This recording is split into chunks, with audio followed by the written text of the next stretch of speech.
Hey everyone, welcome to Be the Change. My name is Lily Mott, and today I'm going to be talking about how change comes when you think globally but act locally. My guest this week is Samir Chowdhury, and he is an environmentalist and the founder of Youth Climate Action Team Incorporated. I really enjoyed my conversation with Samir, so without further ado, let's get started with this episode featuring Samir Chowdhury.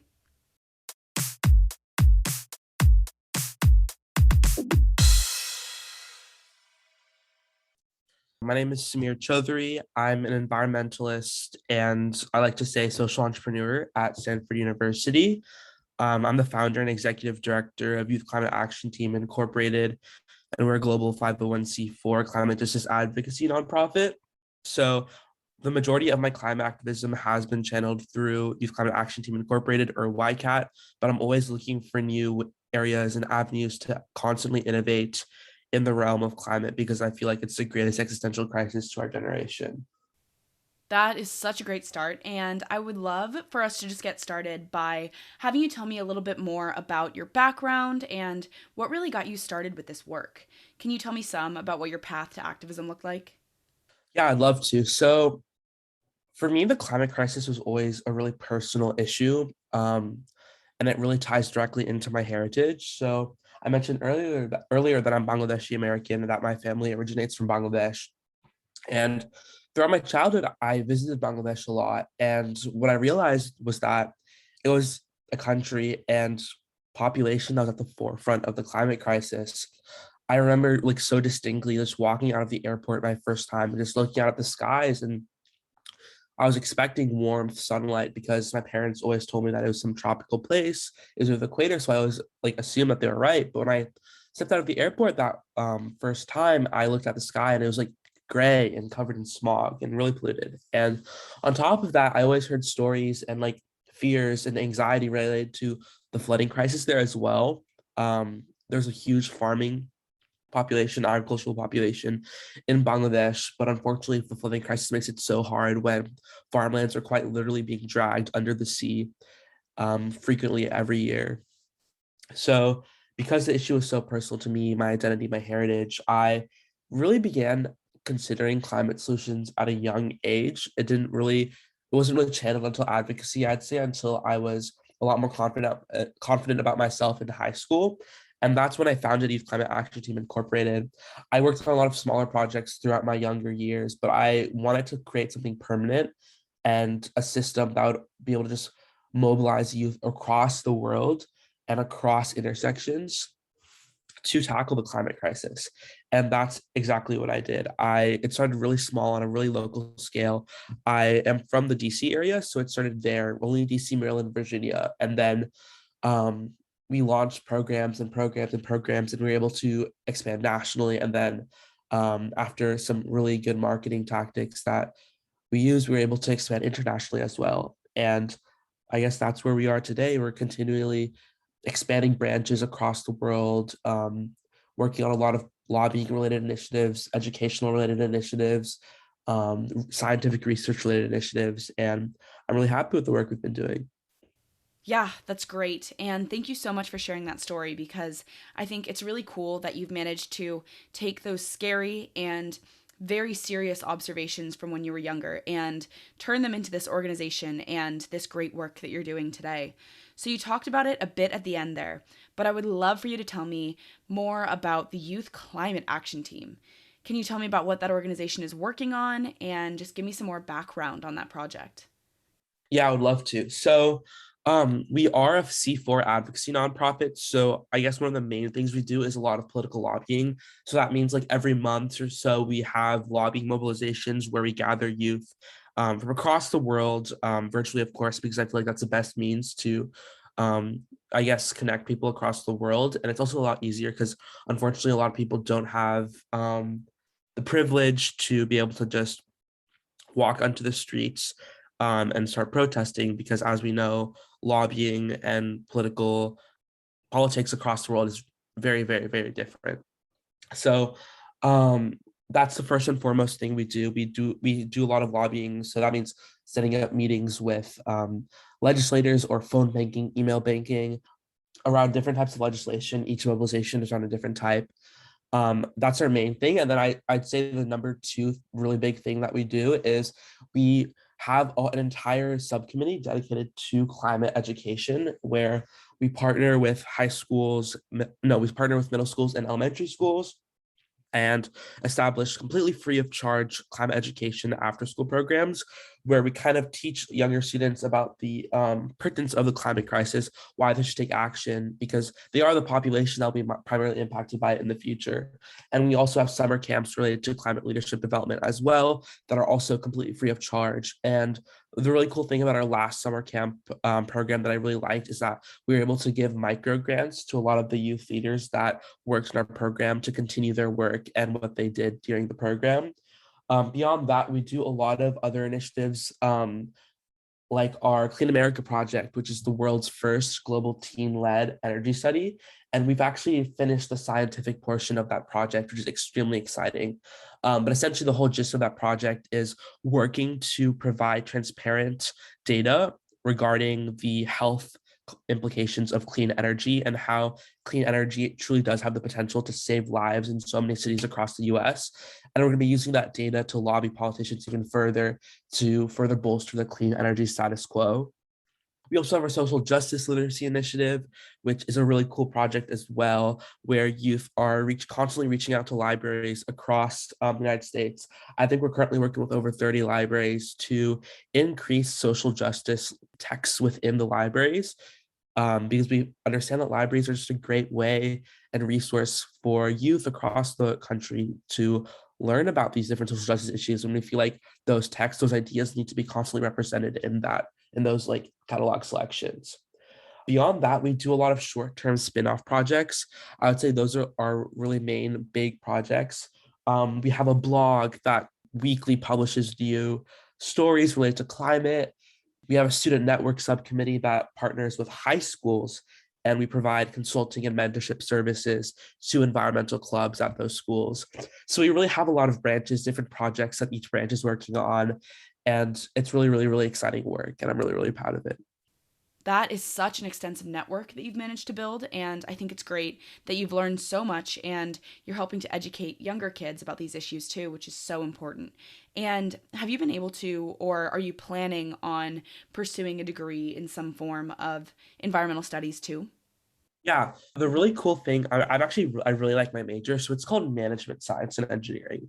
And what I realized, I went into Stanford thinking, okay, I was just going to do Earth systems because that's the environmental major. I want to learn about climate and stuff like that. But what I realized is that I think I needed I wanted to make it truly make an impact in the world. It wasn't going to be about learning everything I possibly could about the climate, but rather it would be learning more about the avenues of change to tackle the climate crisis and learning the technical skills for those avenues of change. So, to be a bit more specific, management science and engineering covers a lot of concepts related to entrepreneurship, policy analysis, and engineering and all of their intersections. And the reason why I'm doing management science and engineering because I feel like it will help me build a lot of technical skills related to those areas. And I really want to, in the future, tackle the climate crisis through more entrepreneurship and policy work. And then Stanford has a really cool program where you can stay a fifth year and get a master's degree called a co-term program. And I plan on co-terming in sustainability science and practice, which is essentially like a master's degree in just tackling the climate crisis and the current modern sustainability issues. So I think my plan as of now is to really build those technical skills in entrepreneurship, policy, and engineering, and then apply those to my master's degree so that in the future I have a lot of experience working in environmental entrepreneurship, a lot of technical experience working in environmental policy. So that in the future, I'll be able to create more entities, maybe another nonprofit, and continue policy work as well in the field of climate. That's really interesting. And I'm so glad that you've been able to find a major that really allows you to combine those interests and pursue both. That's really cool. So, I would love to know, obviously, you're someone who is so passionate and informed about climate change and interested in advocating about the issue. So, what are some of the goals or hopes that you have for the future when it comes to preventing climate change? What are some of the changes that you're hoping to see in the future so that we can work on preventing this issue? Well, number one, Stanford needs to divest from fossil fuels. That's actually quite embarrassing that we haven't already. Um, but to answer your question more directly, I think so many countries set so many vast goals. Like we want to be completely 100% renewable energy by 2050, by 2030, whatever date they throw out. But I feel like and I think that's an incredible goal. I think we truly need to be transitioning the world to renewable energy, and that should be the primary goal. And because the thing about renewable energy is, yes, it is going to help reduce our greenhouse gas emissions, help us fight the climate crisis, but it also provides so many jobs to workers who need them. And that's why bills like the Green New Deal are incredible policies that I 100,000% support. Bills like the Civilian Climate Corps. The Civilian Climate Corps is a federal jobs program that would grant thousands and thousands of jobs to workers to simply just work on bettering our climate. So a lot of local environmental projects, service projects, stuff like that. And they would be able to get jobs out of it as well. Essentially, any policies that do a lot of work in transitioning our worlds to be more sustainable in terms of energy while also providing jobs, I think are incredible policy goals. But to be a bit more specific, I think the reason why we are currently failing is because we set these large goals without breaking it up. So, what I mean by that is, let's say we want to be renewable energy by 2050. Okay, but what are we going to be by 2022? What are we going to be by 2023? Yes, we need to set these long-term goals, but within these long-term policy goals, we need a lot of short-term goals to hold nations accountable to the work that they're doing and to ensure that these long-term goals are reached. Because when we set these large goals, and if there's no one holding us accountable in these vast periods of time, the likelihood of us actually accomplishing these goals is really unlikely.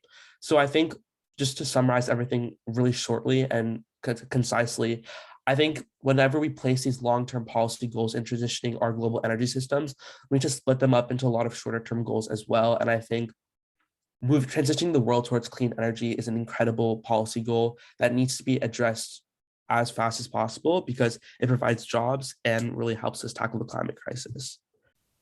I think the part that you mentioned about jobs is really interesting because that makes so much sense, but I feel like it isn't always discussed as another benefit of these types of changes. So, thank you for sharing that. I also really like the short term goal idea rather than just having these big, lofty goals that governments can't stay on track with. So, I think those are great. Those are great points. I have one more question for you. Lots of young people, particularly college students, high school students, want to create change and they want to make a difference, but they may not know where or maybe how to get started.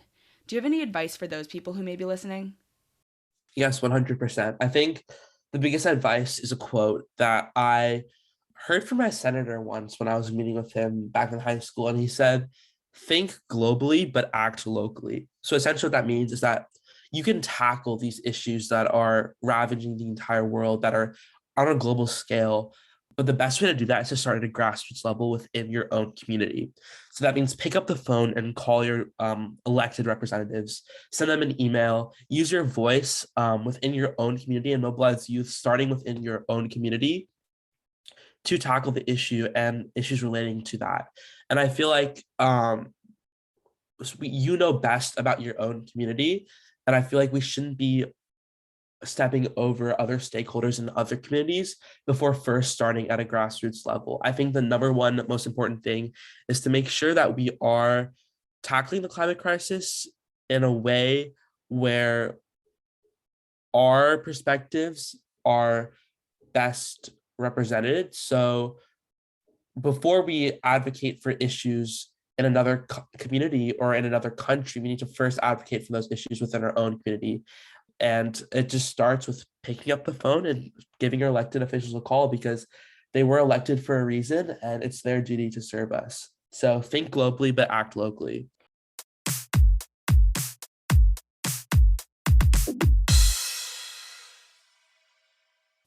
I am a huge fan of the work Samir is doing and can't wait to see where he takes the Youth Climate Action Team from here. Climate change is such a serious issue, and we need more people like Samir to educate and inform young people, especially about its importance and the severity of the issue. I want to highlight Samir's answer to the last question when he talked about thinking globally but acting locally, because I think that is a great way to talk about and think about climate change activism. It can be so scary and overwhelming to think about climate change as an issue overall because it may feel like anything you do won't really make a difference. However, starting locally by improving sustainability practices at your school, or calling your representative, or even just practicing better habits with your family is the first step and a great start toward those bigger global changes. With an issue like climate change, every effort helps, and we should all take Samir's advice when it comes to protecting the planet, because change comes when you think globally but act locally.